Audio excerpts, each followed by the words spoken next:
भागवतम स्कंद द्वितीय अध्याय प्रथम ईश अनुभूति का प्रथम सोपान श्लोक संख्या 11 शब्दार्थ अनुवाद तात्पर्य शिष्यमदेशी भक्ति वेदांत स्वामी प्रभुपाद के द्वारा एतन्निर्विद्यमानानाम् इच्छतामकुतो भयं योगिनां नृपनिर्णीतं हरिर्नामानुकीर्तनम्। शब्दार्थ एतत् यह है निर्विद्यमानानाम जो समस्त भौतिक इच्छाओं से पूरी तरह मुक्त है उनका इच्छताम जो समस्त प्रकार के भौतिक भोग के इच्छुक है उनका अकुतः भयम समस्त संदेहो तथा भय से मुक्त योगिनाम आत्मतुष्टों का नृप हे राजा निर्णीतम निश्चित सत्य हरे ही भगवान श्री कृष्ण का नाम पवित्र नाम अनु किसी के पीछे सदैव सदैव कीर्तनम कीर्तन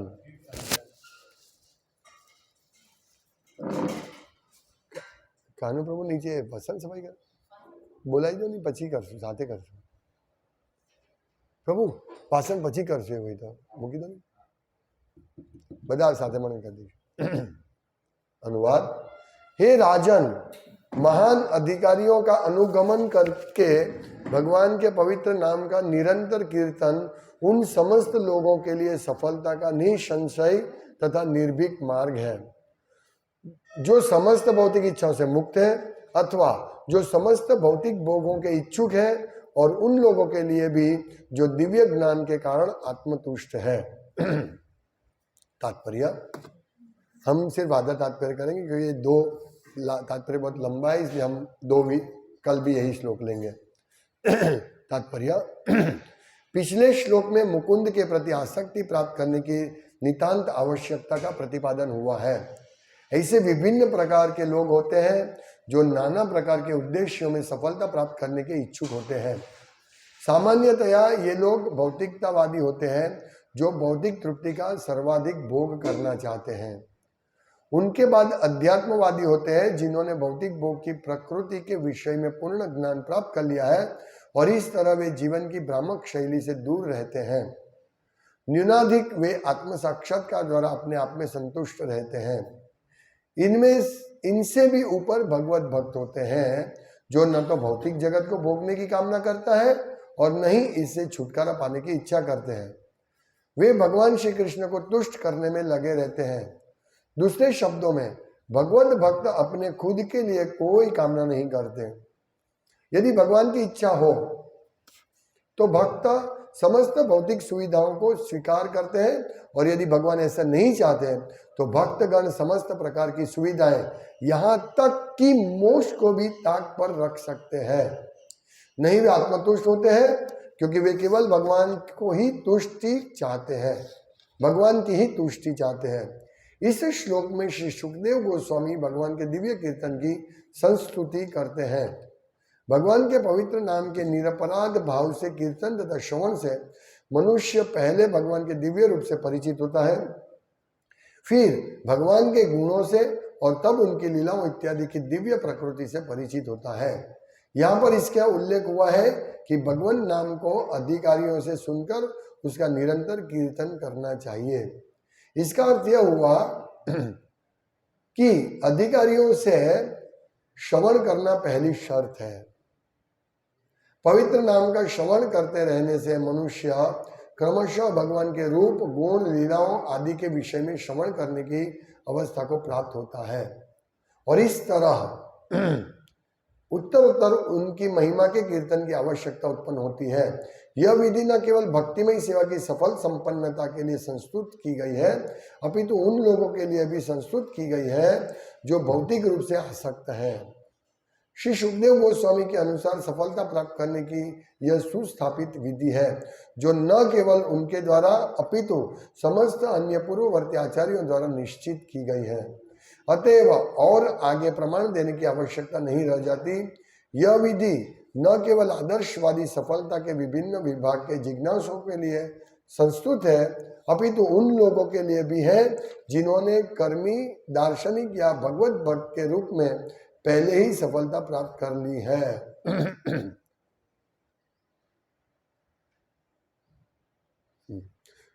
ओम ज्ञानतिमिरान्धस्य ज्ञानञ्जनशलाकया चक्षुरुन्मिलितं येन तस्मै श्रीगुरुवे नमः। नाम श्रेष्ठं मनुमपि शचिपुत्रमत्र स्वरूपं रूपं तस्याग्रजामुरुपुरी माधुरीं गोष्ठवतीं राधाकुण्डं गिरिवरमहो राधिका माधवासं प्राप्तो यस्य प्रतितो कृपया श्रीगुरुं तं नतोऽस्मि।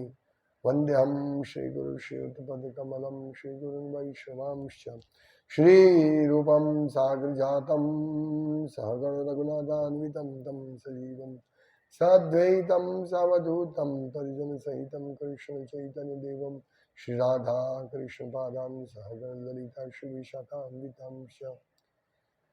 हरे कृष्णा कृष्णा कृष्णा हरे हरे, हरे राम राम राम हरे हरे। हरे कृष्ण। सुखदेव गोस्वामी नाम की महिमा का वर्णन कर रहे हैं। इसमें बहुत सारे पॉइंट श्रील प्रभुपाद ने तात्पर्य में बताया।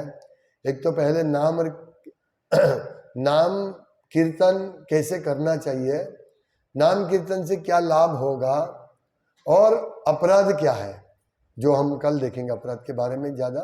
लेकिन यहाँ नाम कीर्तन सफलता, प्रत्येक सफलता के लिए नाम कीर्तन बहुत आवश्यक है। लेकिन नाम कीर्तन अपराध मुक्त होना चाहिए।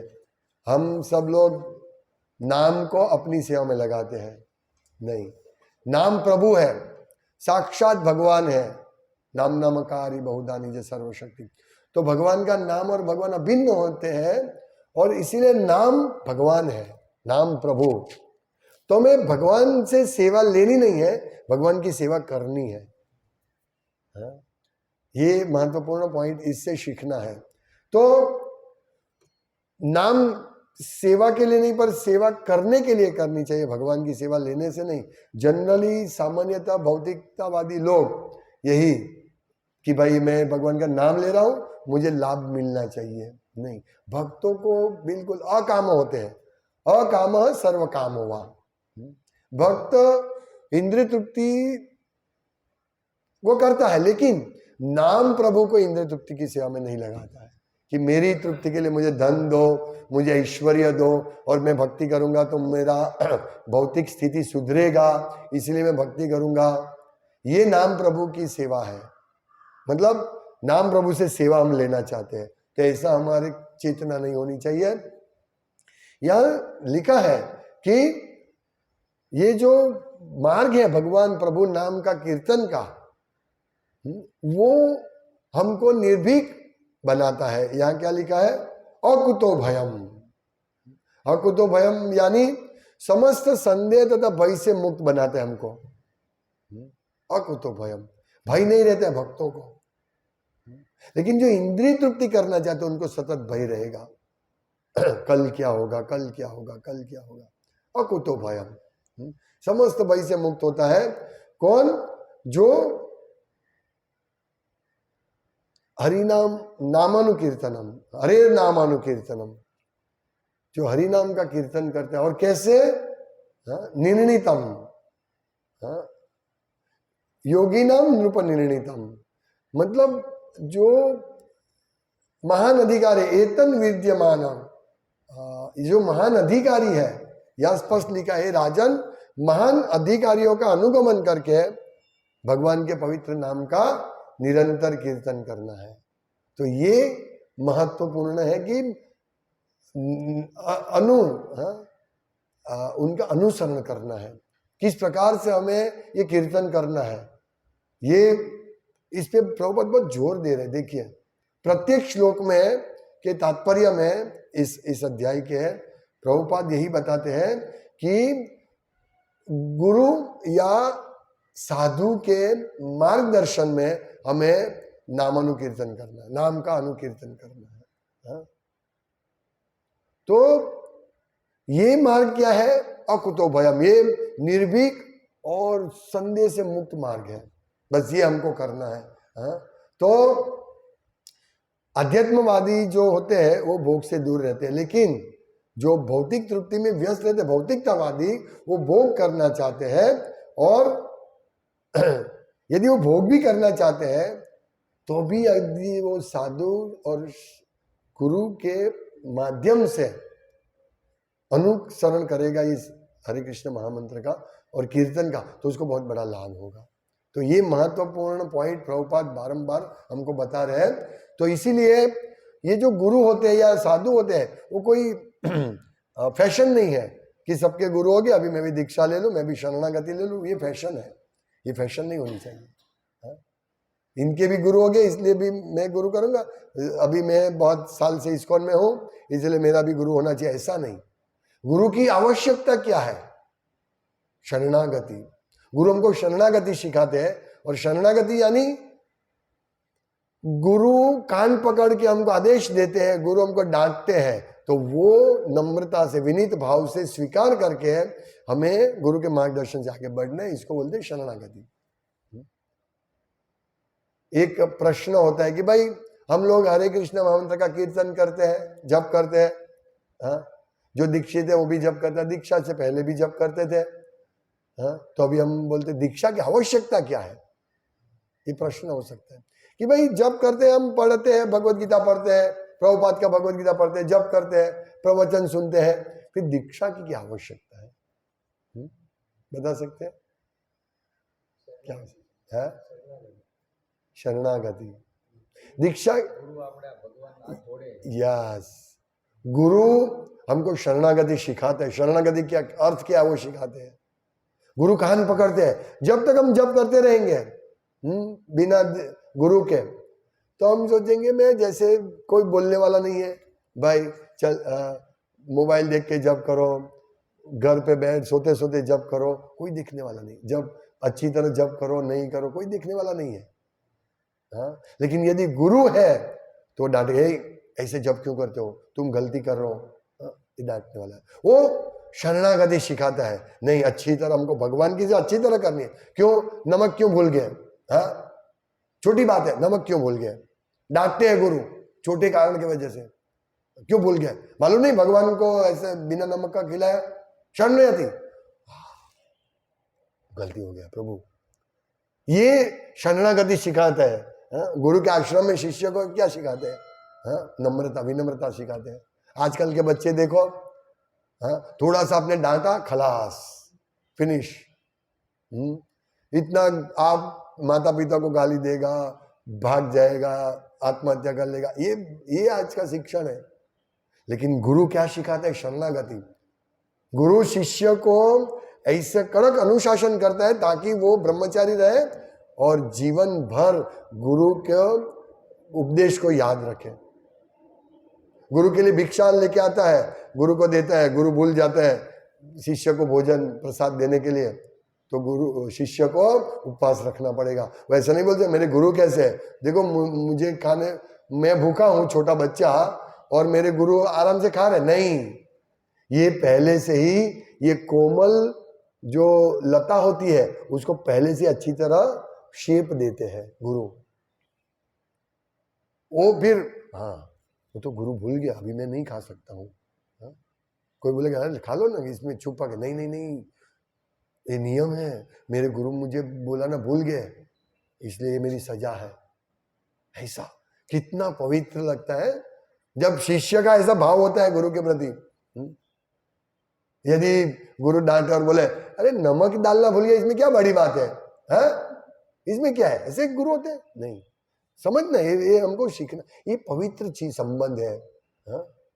गुरु कोई तमोगुण के गुस्से से नहीं हमको डांटते, कोई भी चीज। यदि हम ऐसे शिष्य नहीं बनेंगे ना, डांट खाने वाले शिष्य बनना है हमको, डांटो डांटो डांटो, हम नौकर है, गुरु मालिक है। गुरु की कृपा से हम भगवत धाम जाने के रास्ते पर है भाई। वो तो हमारे लिए कितने भगवान के समान व्यक्ति है वो। तो डांट दे सकते, मार सकते, मारो भी राखो भी। यथा तथा व विद धातु लंपटो मत प्राणनाथस्तु सेवनाथ। आप मारो, दर्शन दो, पैर तरह कुचल डालो, नहीं दो दर्शन, आलिंगन दो, नहीं दो, मेरे प्राणनाथ। वो गुरु के लिए भी यही है हमारा, ये शरणागति होनी चाहिए। तभी हम नाम प्रभु को समझ पाएंगे, नाम प्रभु प्रसन्न होंगे हमसे इस शरणागत भाव से। तृणादपि सुनी चेना तरोरीव सहिष्णुना। तृणादपि, ये भाव क्या है? शरणागति का भाव है। तृणादपि, मैं तो तुच्छ हूं। अरे मैं तो बराबर माला कर रहा हूं यार, क्या बात है? वो सब डांटते रहते हैं कि बराबर नहीं कर, मैं बराबर कर रहा हूं। ये कभी नहीं सीखेगा, गलती। कभी कभी मैं बोलता हूं, फिर रिकॉर्डिंग करके देना पड़ता है, फिर मैं भूल गया। विश्वास होना चाहिए कि गुरु हमको क्या दे रहे हैं। ये शरणागति, नहीं तो फिर शरणागति लेने का क्या फायदा? भाई जब तो सब करते, मैं भी करता हूं। नहीं, मेरे ऊपर गुरु है, मैं कुछ भी गलत करूंगा ना, गुरु को अपराध लगेगा, गुरु की हेल्थ पर गुरु को पाप लगेगा। इसको शरणागति बोलते हैं। कितना पवित्र संबंध होता है गुरु और शिष्य के बीच का। और गुरु देता भी कितना है। यदि हम बोलते हैं ना कि यदि हम भगवान की थोड़ी स्वल्पम अप्यस्य धर्म से त्रायते महतो भयान, हम भगवान की थोड़ी सी भी सेवा करेंगे तो हमको भगवान ये जन्म मृत्यु के भय से मुक्त कर देंगे तुरंत। हम ये बोलते हैं, तो कितनी बड़ी चीज हमको मिलती है। तो कैसे मिलेगी? गुरु के माध्यम से। बिना गुरु को नहीं मिल सकती। कोई ऐसे हो सकते जिनको बिना गुरु को मिल सकते हैं, ऐसे रेयर केस, सबको नहीं। हो सकता है कोई पिछले जन्मों से भक्ति करता हो, फिर उनका थोड़ा सा बाकी रहता है और वो आता है, फिर बिना गुरु को बन सकता है। ऐसा एक्सेप्शनल केस होता है, लेकिन जनरली गुरु के बिना हम भगवत प्राप्ति नहीं हो सकती। गुरु को मालूम है। जैसा बच्चा गलती करता, पिता तुरंत डांटता है, मारता भी है। गुरु महाराज एक बार सोमनाथ में व्यास पूजा में यही प्रवचन कह रहे थे कि गुरु पिता तुल्य होता है, माँ तुल्य नहीं, माँ जैसा नहीं होता है गुरु। माँ डांटती है, अरे माँ बच्चे ने गलती किया, कोई बात नहीं बेटा, कोई बात नहीं, चलेगा। लालयन बहुदोषा, लालयेन बहुदोषा, दिक्रो से क्या हुआ इसमें? लेकिन पिता नहीं, उसने गलती की, चाटा मारना है उसका, गलती सुधारनी है। तो गुरु महाराज बता रहे थे कि गुरु पिता जैसा होता है, माँ जैसा नहीं होता। और माँ भी, गुरु माँ जैसा भी होता है। प्रेम पिता को माँ से कम प्रेम नहीं होता है बच्चे के लिए, लेकिन वो प्रदर्शित और तरह से करता है। उसका प्रेम यानी बस मीठी मीठी बात, वो प्रेम नहीं होता है। यदि कोई हमारा गलती दिखाते, वो भी प्रेम की वजह से दिखाता है। हमारा कोई दोष दिखाता है तो प्रेम की वजह से दिखाता है। इसका मतलब ये सब इधर उधर सबका दोष देखते रहो, नहीं। हमारा दोष कोई दिखा रहा है तो हमें समझना चाहिए, अच्छा ये मेरा दोष है, और तुरंत हमको इस दोष को सुधारने में लग जाना चाहिए। और इसको शरणागति बोलते हैं। और ऐसे व्यक्ति को तुरंत हरे नाम अनुकीर्तनम, वो तुरंत ही, तो ये बोलते हैं, इसको बोलते हैं महान अधिकारियों का अनुगमन। ये सबसे महत्वपूर्ण चीज है कि ऐसी शरणागति होनी चाहिए गुरु साधु के प्रति। ये इसीलिए हम लोगों को कभी भी बड़े, हमसे जो बड़े गुरु होते हैं, साधु होते हैं, डिवोटीज होते हैं, उनकी निंदा में नहीं लगना चाहिए, दिखे तो भी। क्यों भाई? हमारा क्या अधिकार है? यदि कोई भक्त की हम निंदा बात कर रहे हैं, वो भक्त का सुधार हो सकता है, इसके लिए हम बात करते हैं, एक अलग बात है। इसीलिए निंदा से दूर रहना चाहिए। जैसे एक भक्त ने प्रश्न मुझे पूछा था कि प्रभु जी, ये जो अभी भागवत कथा सब कर रहे हैं मायावादी स्टाइल से, और जो वास्तव में शुद्ध नहीं, अशुद्ध है, जिनकी चेतना मतलब आचरण शुद्ध नहीं है, वो भी भागवत कथा करे, तो उनके गुरु उनके ध्यान नहीं रखते क्या? तो मुझे प्रश्न पूछा, गुरु को बोलना चाहिए। मैंने बोला देखिए, हमारा कार्य नहीं है, उनके गुरु क्या करते हो हमारा कार्य नहीं है। ना तो वो कार्य कि वो क्या कर रहा है। हमें ये शिक्षा लेनी कि हम मायावादी की तरह भागवतम उच्चारण नहीं करें, मायावादी की तरह नहीं करें। कल हमने विस्तार से देखा कि किस प्रकार से एक एक श्लोक से भागवतम सुनना चाहिए और कीर्तन करना चाहिए, श्रवण कीर्तन एक एक श्लोक के माध्यम से। तो यदि वो लोग ऐसा करते तो हम उसमें से शिक्षा लेने के लिए इसकी बात कर सकते हैं। वो सुधरे नहीं सुधरे उनके गुरु का काम है, और उनके गुरु उनको क्या कहते हैं वो भी हमारा काम नहीं है। हाँ, ये अपराध हो जाएगा फिर। इसीलिए हम लोग हमारा दोष क्या वो देखें और दूसरे के दोष से हम सीखें कि हमारे में दोष नहीं आना चाहिए। तो ये इस प्रकार यदि हम रहेंगे तो इसको बोलते हैं शरणागति, कि हम किसी के सुपीरियर अथॉरिटी के अंडर में है, और ये बहुत महत्वपूर्ण है। तो ये पॉइंट हुआ कि अनुगमन करना चाहिए भक्तों के आचार्यों के संग में। और दूसरा है प्रभुपाद के सुखदेव गोस्वामी कहते हैं कि भगवान के दिव्य कीर्तन की संस्तुति करते हैं सुखदेव गोस्वामी। भगवान के पवित्र नाम के निरपराध भाव से कीर्तन तथा श्रवण से मनुष्य पहले भगवान के दिव्य रूप से परिचित होता है। अभी स्टेप बाय स्टेप रियलाइजेशन बता रहे हैं सुखदेव गोस्वामी। ये जो है ना, भगवान का नाम, रूप, गुण, लीला, फिर परिकर, ये सब दिव्य है, भगवान ही है सब। ये अनुभूति धीरे धीरे होगी हमको, साक्षात्कार। अनुभूति तो हो ही रही हमको, लेकिन साक्षात्कार होगा। क्या कि भगवान के पवित्र नाम के निरपराध भाव से कीर्तन तथा श्रवण से मनुष्य पहले भगवान के दिव्य रूप से परिचित होता है। पहले नाम के बाद क्या है कि रूप। यदि हम निरंतर अपराध मुक्त अवस्था से करेंगे तो पहले हमको दर्शन मिलेगा, भगवान के रूप का साक्षात्कार होगा। फिर भगवान के गुणों से, भगवान के इतने अद्भुत गुण है, दिव्य गुण है, वो हमें साक्षात्कार होगा।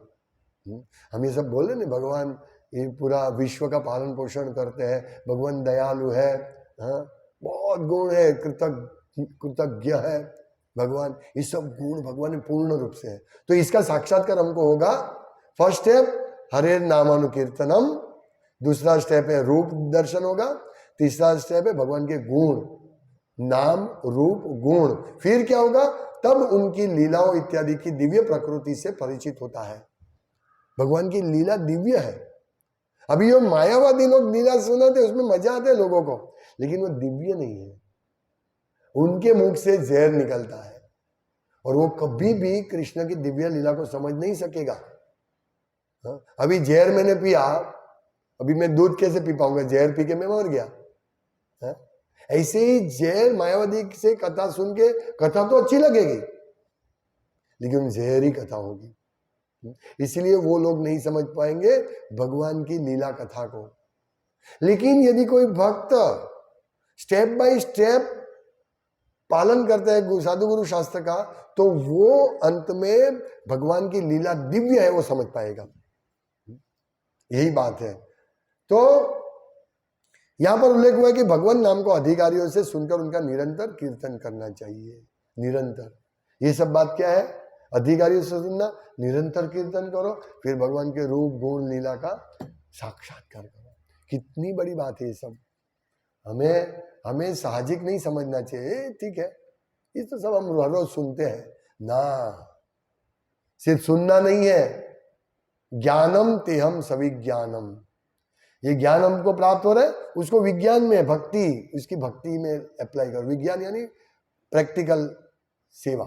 उसका सुना हमने तो अभी अच्छी तरह जप करो, या अधिकारी माध्यम से कीर्तन सुनो, धीरे धीरे धीरे हमारा परम कल्याण होगा। प्रभुपाद कीर्तन के एक पेड़ के नीचे बैठ के दुख दुखी बजा के है, और आज विश्वव्यापी सब लोग हरे कृष्ण कीर्तन, एक पेड़ के नीचे, वो भी अमेरिका में टॉम्किंसन स्क्वायर पार्क, उस पेड़ के नीचे है प्रभुपाद ने कीर्तन शुरू किया। आज वो कीर्तन पूरे विश्व में चल रहा है। ये है ये सफलता का निसंशय तथा निर्भीक मार्ग। स्पष्ट हमको रिजल्ट दिख रहा है। अभी कौन मूर्ख होगा जो इस मार्ग को ग्रहण नहीं करेगा? सिर्फ मूर्ख ही नहीं ग्रहण करेगा, हाँ वो तो सब चलता है इसमें, वो और बात करेगा। लेकिन जो भक्त है वो सोचेगा नहीं, प्रभुपाद ने आचार्यों चैतन्य महाप्रभु का अनुसरण करते हुए पेड़ के नीचे कीर्तन किया, कुछ नहीं, सिंपल हरे कृष्णा कृष्णा कृष्णा हरे हरे, हरे राम राम राम हरे हरे। सिंपल कीर्तन, कोई ऐसा नहीं। अभी नया नया लोग राग सीखते हैं कीर्तन का, अच्छा है, ठीक है, लेकिन ये भूल नहीं जाना है कि हमारे प्रभुपाद ने जो दिया है, हाँ, हमारे गुरु जिस कीर्तन में गा रहे हैं, इसको रोचक बनाने का नहीं, कीर्तन इतना रोचक है। तो ये भगवान नाम को अधिकारियों से सुनकर उसका निरंतर कीर्तन चलता है। तो पहली शर्त यही हुई कि अधिकारियों से श्रवण करना है, ये पहली शर्त। पवित्र नाम का श्रवण करते रहने से मनुष्य क्रमशः, ये तो हो गया, प्राप्त होता है। यह विधि न केवल भक्तिमय सेवा की सफल संपन्नता के लिए संस्तुत की गई है, अपितु उन लोगों के लिए भी संस्तुत की गई है जो भौतिक रूप से आसक्त है। इसीलिए हम जब कीर्तन करते हैं तो सिर्फ भक्तों के लिए नहीं, सामान्य जनता के लिए, जीव, सब जीव के लिए, चींटी कुत्ते बिल्ली सब के लिए, सबको लाभ होगा। देखिए ये है, तो ये सुस्थापित विधि है, अच्छी तरह स्थापना, इसको मतलब परखा गया है, सुस्थापित विधि है। हाँ, सिर्फ न केवल उनके द्वारा, मतलब ये सिर्फ सुखदेव गोस्वामी इसकी प्रशंसा करे ऐसा नहीं है, अपितु समस्त अन्य पूर्ववर्ती आचार्य द्वारा निश्चित की गई है, सभी आचार्यों के द्वारा। भाई हम बोल सकते हैं एक चीज की भाई ये बहुत अच्छी चीज है, आप लो इसको, किचन की भाषा में बोले तो भाई ये जो मिर्ची है ये मत वापरना, ये अच्छा नहीं है। फिर संस्कृति की गई, फिर सब हाँ हाँ ये बात सही है, ये मिर्ची बहुत तीखी है, इसको नहीं वापरना है। सब लोग बोलते हाँ, अभी कंफर्म हो गया। पहले एक ही वक्त बोलता था कुक, फिर नहीं सब कंफर्म, अभी ये सिद्धांत हो गया। ऐसे ही हरे कृष्ण महामंत्र सुखदेव गोस्वामी बोल रहे हैं, नहीं वो तो बोल रहे हैं, लेकिन इसकी संस्तुति, इसका रिकमेंडेशन सभी पूर्ववर्ती आचार्य ने दिया, चैतन्य महाप्रभु ने दिया है, और क्या बात चाहिए हमको। उन्होंने बोल दिया यस ये हरे नाम ये विधि है, और विशेष करके हरे कृष्ण महामंत्र। तो अतएव और आगे प्रमाण देने की आवश्यकता नहीं है। कभी कभी लोग साइंटिफिक प्रीचिंग में ऐसे बोलते हैं कि भाई ये कीर्तन करने से हमको मन को शांति मिलती है, हाँ ये सब बोलने से जीवा को ये होता है, वो नहीं, वो सब वो हिसाब से हमें हरि नाम का प्रचार नहीं करना है। एक बार भगवत दर्शन में एक लेख किसी ने लिखा था पिछले बैक पेज पे कि आप हरे कृष्ण कीर्तन करो और फिर स्वतः शांति का अनुभव करो। प्रभुपाद ने डांटा था उनको, ये नाम कीर्तन है, प्रभु है, उसको अपनी शांति के लिए मत वापरो। देखो प्रभुपाद कहते chant Hare Krishna be happy, लेकिन कैसा हैप्पी बनना है? शुद्ध भक्त का हैप्पीनेस लेना है, क्योंकि भक्त अपने लिए यहां लिखा है कि वो आत्मतुष्ट है। भक्त को अपने तुष्टि के लिए भी वो प्रयास नहीं करता है, वो भगवान, यहां प्रभुपाद लिखते हैं कि भक्त, कहीं लिखा है कि भक्त, ये बहुत इंपॉर्टेंट पॉइंट है कि भक्तगण समस्त प्रकार की सुविधाएं, यहां तक कि मोक्ष को भी ताक पर रख सकते हैं। नहीं चाहिए हमको सुविधा, नहीं चाहिए हमको मोक्ष, भक्त कैसे नहीं, वे आत्मतुष्ट होते हैं। हाँ? वो सोचते मैं संतुष्ट हो गया, अभी मैं कीर्तन करते भक्ति करते संतुष्ट नहीं, क्योंकि वे केवल भगवान की ही तुष्टि चाहते हैं। बस भगवान की तुष्टि के लिए, भगवान की संतुष्टि के लिए, भगवान की प्रसन्नता के लिए मैं जप कर रहा हूं, मैं सेवा कर रहा हूं, नाम कीर्तन कर रहा हूं, श्रवण कर रहा हूं। नवदा भक्ति में सिर्फ और सिर्फ विष्णु कृष्ण की प्रसन्नता के लिए मैं कर रहा हूं, मेरा और कोई उद्देश्य नहीं है। ये है सफलता की चाबी, अहेतु की अप्रतिहता, एक ही बात है सब। ये सफलता की चाबी है। और भक्त को अपना निजी, जैसे ड्राइवर होता है, वो ड्राइवर मालिक को लेके जाता है, वो मालिक कहीं पे जाता है, वो बैठा रहता है, तो मालिक 2-3 घंटे के बाद आता है, वो बैठा रहता है। हाँ? वो तो ए भाई आप क्यों इतना लेट आए? हाँ, मैं इधर कब से बिरा नहीं, ठीक है मालिक, अपना 8 बजे छूटने का टाइम है और मालिक 9 बजे आता है, तो अभी ड्राइवर ठीक है मालिक, जैसा आप बोलो, हमें ऐसा भक्त बनना है। हाँ, ठीक है मालिक, आप खुश हो, बस मेरी असुविधा कोई दरकार नहीं है, मैं इसके लिए हूं, मैंने बहुत सुविधा ली, बहुत भौतिक सुविधा प्राप्त की, बहुत जन्मों अनादिकाल से मैं भौतिक सुविधा प्राप्त करता रहा हूं, अभी बस अभी मैं भगवान की तुष्टि के लिए करूंगा। ये हमारी मेंटालिटी चेंज करना है और हम सफल होंगे, निशंक सफलता का मार्ग। हरे कृष्णा। श्रीमद् भागवतम की जय, श्रील प्रभुपाद की जय। वांछा कल्पतरुभ्यश्च कृपा सिन्धुदेव च पतितानां वैष्णवेभ्यो नमो नमः।